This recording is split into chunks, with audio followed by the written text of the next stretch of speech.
Welcome, another episode, Dr. James Beckett Sports Card Insights. As you know from the title and from what I've said in the past, that each of these episodes is, for the most part, I'm trying to be timeless and evergreen, that you could listen to them anytime, anywhere. And even if it was last year's episode, it would still have some value. Well, today's episode is strictly for this day on the calendar, because December 26th is called Boxing Day, mostly by the Brits. It's more of a British tradition. Boxing Day has nothing to do with boxing or fisticuffs, punching other people. It has nothing to do with the empty boxes left over after Christmas, or returning gifts that you perhaps didn't want and going to the stores and the malls, or returning them on the whatever online Amazon or whatever you did. So it has nothing to do with that. It really had to do with a more of a charitable inclination in the 1800s, they think, where people would give a Christmas box with something just a nice gifts or whatever they were to people in their lives. So nice tradition. Sometimes it was to employees, sometimes it was to the poor, but again, a very nice tradition. I'm not sure it's ported over here to America, because America is more about the gifts, and the boxes are about the boxes that the gifts come in that are for you. So I thought this is Sports Card Insights. I've got great sponsors. I don't think any of them are doing boxes. I don't have a supplies sponsor. I actually could. I thought about that, but that's an interesting possibility. But I've got Topps and Panini and Upper Deck, Heritage Auctions, Huggins & Scott Auctions, Mike's Stadium Sports Cards, Burbank Sports Cards, Beckett Media, Beckett Grading, Beckett Authentication, as well as ComC.com. Had other episodes where we talked a little bit about packaging and supplies, but it's a big part of our industry. I think Rich has talked about with ComC the care that they take to make sure when they're sending out the cards that you've ordered, that you want sent to you to hold in your own home. They're very careful. And I can tell on myself, because Rich is not here today. I actually have gotten not necessarily a scolding, but I've gotten a video back from ComC when I have sent cards in there that were not packed as well as they should have been, and suffered some corner dings when I had not padded the box sufficiently. So again, I don't know that that's Boxing Day, but it's a boxing story that didn't end very well for me. I'm trying to do better, and I am doing better, but they video record the boxes as they open them, and I can see that I didn't put packing materials in that part of the box. The other possibilities for today, which also perhaps have very weak tie-ins to the Sports Card Insights. Today is also National Winers Day. That's not WINERS, not for people that like wine, but Winers, WHINERS. Now, the good thing about that is if National Winers Day is December 26th, perhaps everybody gets that out of their system. There's a little bit of whining in this industry. Again, it's mostly very positive, and I want to stay positive, but if you could just get all your whining out in one day, especially after the Christmas, when you got a bunch of presents, seems like a reasonable thing. It's also National Thank You Note Day, which seems a little obsessive, that you get all your gifts on Christmas and you got to be working the thank you notes within 24 hours, which is kind of a lost art. I occasionally have gotten thank you notes. I mean, some people have a kind of a love language that a written note is. I mean, it's never unappreciated, but perhaps it's more appreciated by certain people, and probably the older more so. And it's also National Candy Cane Day. Again, nothing to do with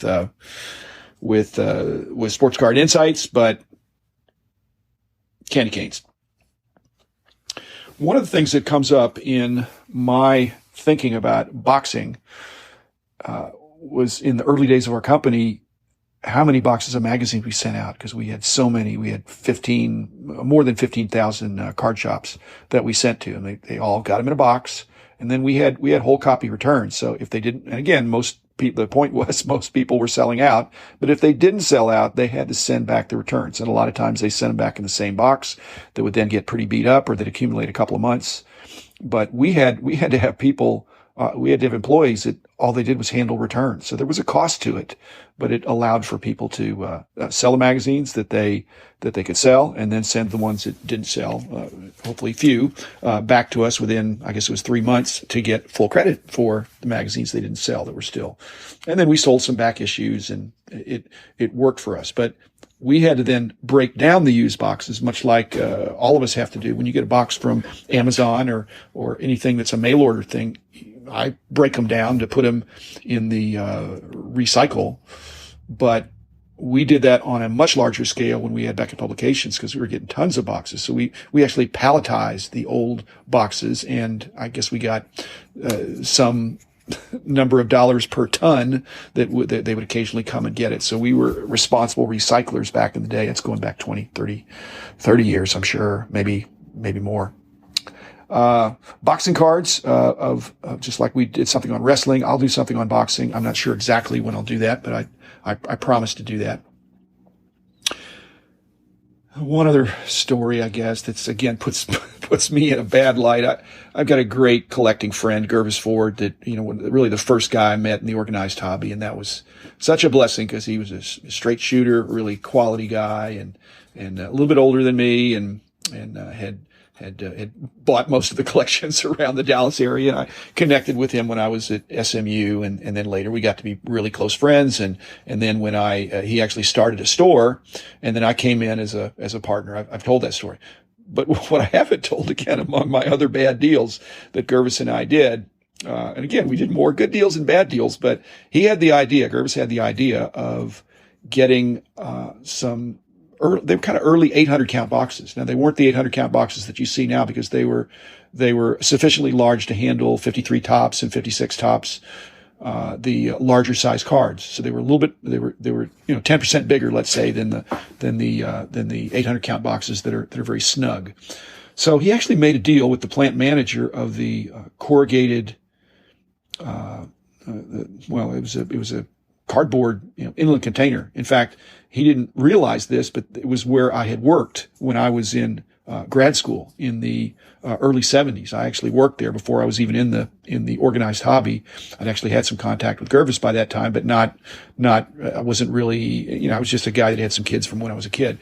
But I worked out there a couple of summers on the corrugator where they make the boxes, and it was a really sweaty job and a tough job. Your hands got all cut up, but it made good money. I wasn't in the union or anything, so I could go in there, and being not in the union and not and being just a student, I wound up working night shift, which is not fun, but again, made a little bit more money for doing that. And then I remember I had one Christmas that I got back from Christmas on December 26th. And before that, I said, can I work and make some extra money? Because I'd been there in the summers. And they said, well, no, we don't. I said, well, look, I'm willing to work the night shift. I'm willing to work weekends and holidays. I know you're behind. You're running 24/7. I know the job. And they said, well, you're just going to quit on January 2nd and go back to graduate school at that point. I said, I promise I will not quit on January 2nd. I am going back to graduate school, but I will stay as long as I can. And I'll, even if I miss a few classes, the first, I'll do my best. And they said, well, okay. Well, you're going to have to work New Year's Eve, and you're going to have to work New Year's, and you better not be a no-show on January 2nd. I said, well, no, I'll be there.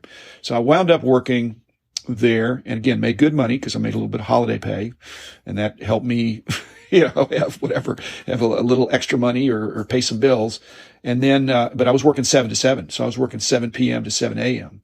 So I worked that next week, and then the following week, it just got pretty tough because I was thinking, okay, I'll work from 7 p.m. to 7 a.m. and then I'll go to class. And so I went to a couple classes, but I missed a couple. And finally, after 2 weeks, I just said, look, I tried. I really can't do it. This 7 to 7 I'm a young guy. I'm in good shape, but it's kind of wearing. And that was actually perhaps telling for some of the all-nighters that I pulled, a decade or two later. So, but it was love. Anyway, Gervis and I had the idea at this same exact place to create what Gervis designed as an early 800 count box. And this was later in the 70s. And so where that comes into a Sports Card Insight, which is a poor insight on my part, and I acquiesced when Gervis said, "Hey, he had this great idea. We'll get these 800 count boxes. We need a bunch of them for our store as well. We can sell them to other people in the area when there's a show. We'll put them out." And